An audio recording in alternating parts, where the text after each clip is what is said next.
Baymax was first described to me uh, just before my audition as just wanting to help and very gentle and not robotic, but just real friendly.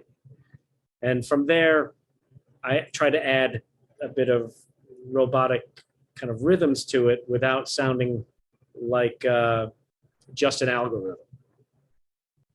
I think Baymax is popular with fans because he kind of reflects them back to themselves. And it's the part you want to remember about yourself, which is that you are kind, you are generous, you are loving, and you're at your best when you're helping other people. And so I think he resonates with people because they do see themselves in him, um, even if they've forgotten that aspect of themselves. The key to bringing Baymax to life with both heart and technology is finding the balance between the two and kind of riding that line of being a robot and being helpful and compassionate. So I kind of lean to one side and hopefully not fall off that track. So I go a little robotic and I go a little emotional, and then center again.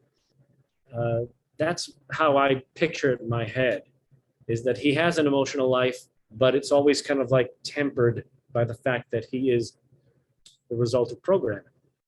But is he? Is there something else going on? That's up to you, dear viewer. Baymax's new series is a look into an aspect of him which we didn't get to see so much in the movie, and not so much in the other series. It's him being what he was made to be, which is a nurse. And he gets to patrol around San Fransokyo, which is his greatest desire, to help people, and kind of roll around in his little suitcase until he hears someone say "ow" or "oh no" or "ah," and then he just kind of inflates and says, "How can I help?" And in the series, he's doing it all day. He's doing it all week, and he helps a lot of people. The few people we see in the series the few people we see in the series that he helps don't necessarily want his help. And so he kind of aggressively chases them down, trying to give them the help they need. And that's where I think all the humor comes from, is that Baymax is doing what he needs to do, which is help. And the other people kind of need to realize that they would benefit from a little help and vulnerability. I think Baymax's humor comes not from Baymax so much as the people he's interacting with. Baymax is pretty straightforward. There's not a lot of punchlines with Baymax, but the fact that he's kind of like slow in his process of doing things, or the fact that he's very straightforward and honest, causes reactions in other people.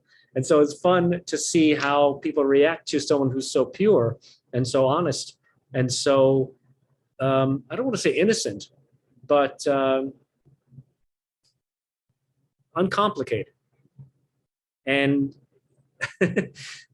people kind of have lost themselves sometimes by a complicated world tugging on them from so many different directions and kind of like building a callus on themselves. And Baymax kind of slowly and gently pulls down that callus and reveals the heart inside. And it can be funny to see people resisting that, or finally kind of blossoming out of it. That's why I think it's fun.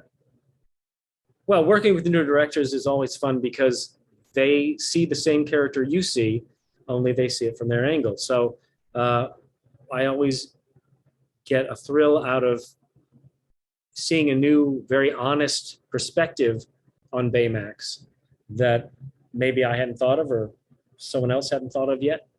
And that's down to the artistry that we get to interact with. There's so many artists involved in creating Big Hero 6 and Baymax. There are a lot of different perspectives. And the director gets to actually kind of impose their vision on what's happening. And it's always fun to find a new way to say the same thing, because Baymax is very consistent with who he is and what he does and why he does it. But a new director may find a new rhythm in which to tell that story.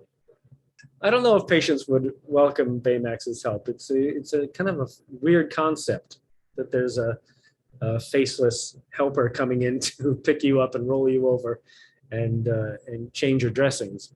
But I think we're heading that way.